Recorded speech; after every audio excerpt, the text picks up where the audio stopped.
Le secret, vous l'aurez compris, ce n'est pas de viser une date, c'est de construire plutôt un système.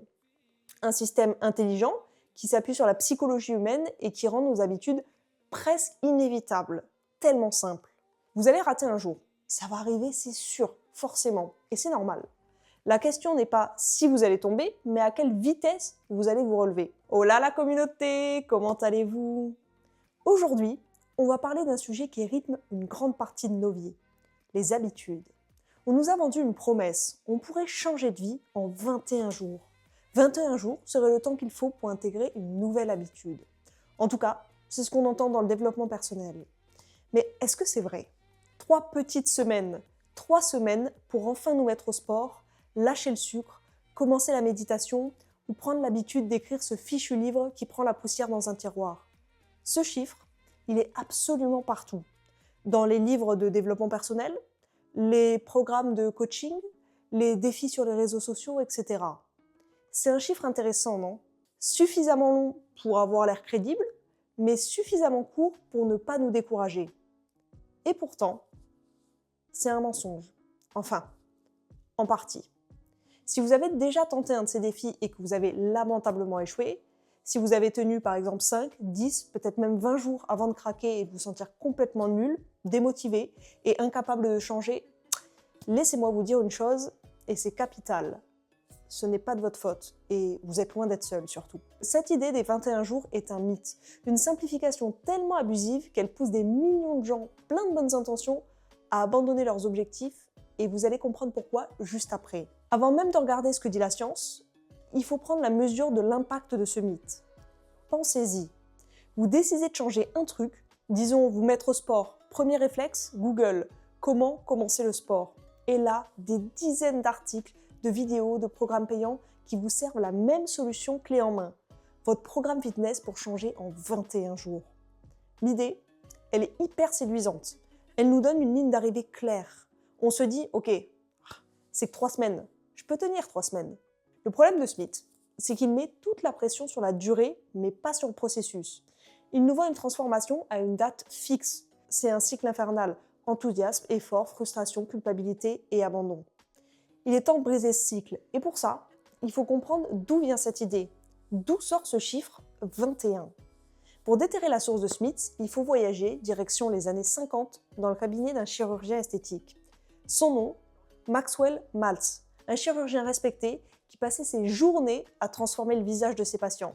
Ce qui l'intriguait, ce n'était pas la transformation physique, mais la transformation psychologique qui suivait. C'est là où ça devient intéressant. Dans son livre culte de 1960, Psycho-Cybernetics, Maltz partage une information fascinante.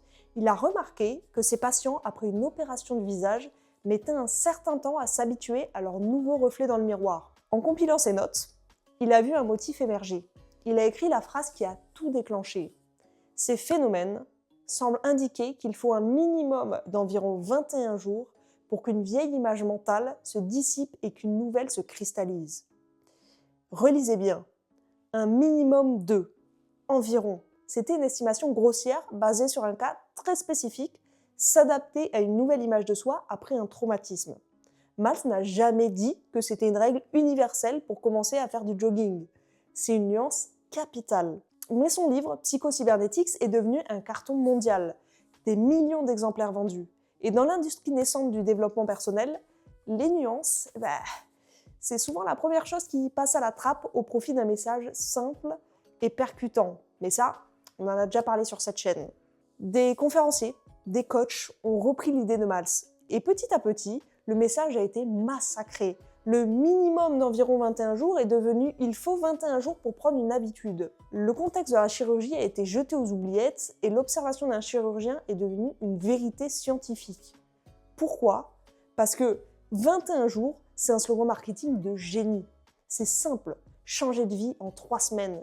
C'est une promesse bien plus sexy que changer de vie en plusieurs mois, peut-être, si vous êtes régulier et motivé. C'est un moins de gueule, disons-le. Alors maintenant qu'on sait ce que ce chiffre est utilisé de manière simplifiée, une question s'impose. Que dit la vraie science? Avant d'attaquer la suite, et sans tricher, je vous ai à l'œil, je vous laisse me dire en commentaire combien de temps ça prend en réalité, selon vous, de créer une nouvelle habitude. L'étude la plus célèbre a été menée en 2009 par la chercheuse Philippa Lally à l'Université du Collège de Londres. Les résultats, ils ont été publiés dans le European Journal of Social Psychology, mais encore une fois, ça reste une étude avec trop peu de participants, mais ça amène quand même quelque chose d'intéressant dont il faut que je vous parle. Voilà ce qu'ils ont fait. 96 participants ont dû choisir une nouvelle habitude et la pratiquer tous les jours pendant 12 semaines. Ça pouvait être boire un verre d'eau supplémentaire, manger un fruit ou faire 15 minutes de course par exemple. Chaque jour, ils devaient noter s'ils l'avaient fait et surtout à quel point l'action leur semblait automatique, c'est-à-dire à quel point ça pouvait être fait sans y penser, sans effort en gros. C'est ça le vrai but d'une habitude normalement. Verdict, oubliez clairement les 21 jours. Il a fallu en moyenne 66 jours pour qu'une habitude devienne automatique. 66 jours. C'est plus de 2 mois, pas 3 semaines. Donc, si vous avez abandonné au bout d'un mois en pensant avoir échoué lamentablement parce que c'était encore trop dur en réalité, vous étiez à peine à la moitié du chemin. Mais l'info la plus importante, c'est pas le chiffre de 66 jours, c'est la variabilité. Cette moyenne, elle cache une fourchette absolument immense. Le temps réel variait selon les gens et la difficulté de l'habitude de 18 jours à 254 jours.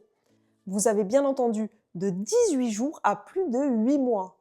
Pour une personne, boire un verre d'eau peut prendre 3 semaines. Pour une autre, faire du sport peut prendre plus de 8 mois.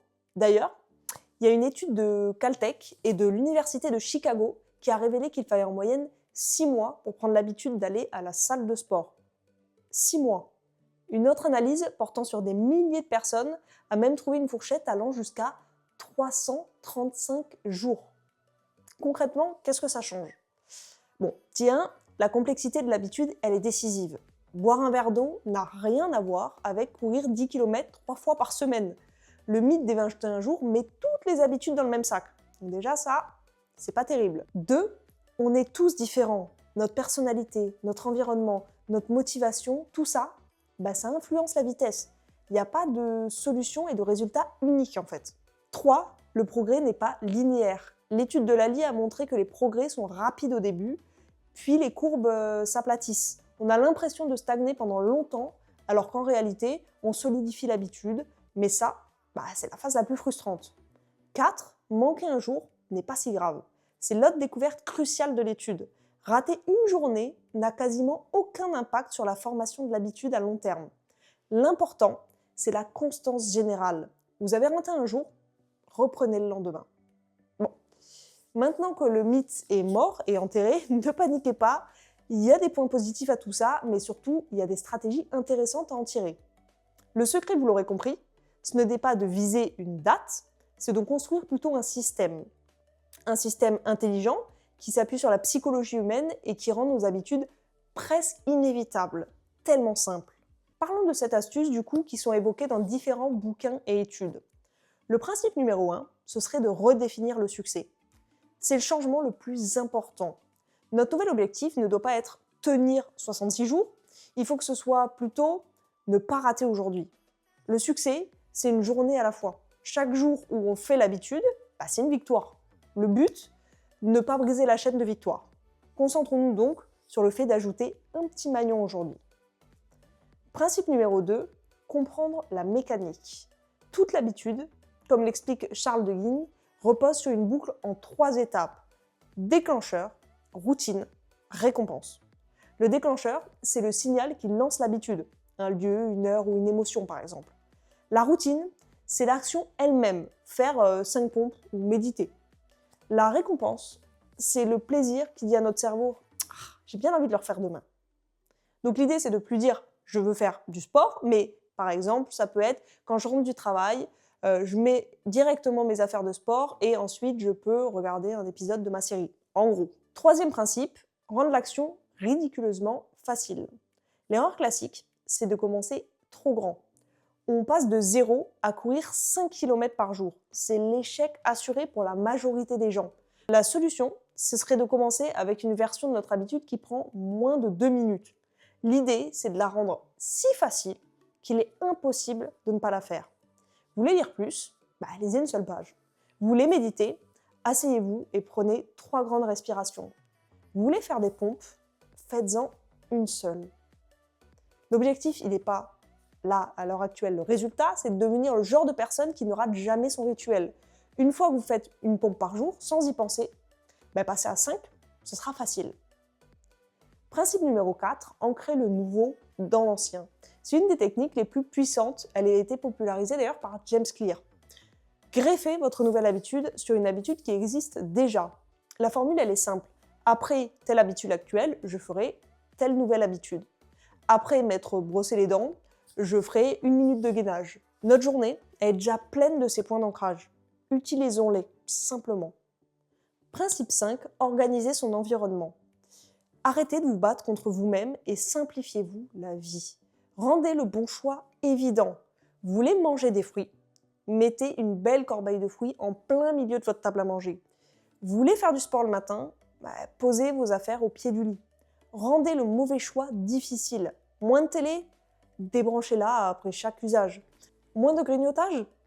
N'en achetez pas. Si ce n'est pas dans votre placard, vous ne pouvez pas le manger et ça demande un vrai effort d'aller en acheter. L'idée n'est donc pas de compter sur sa discipline.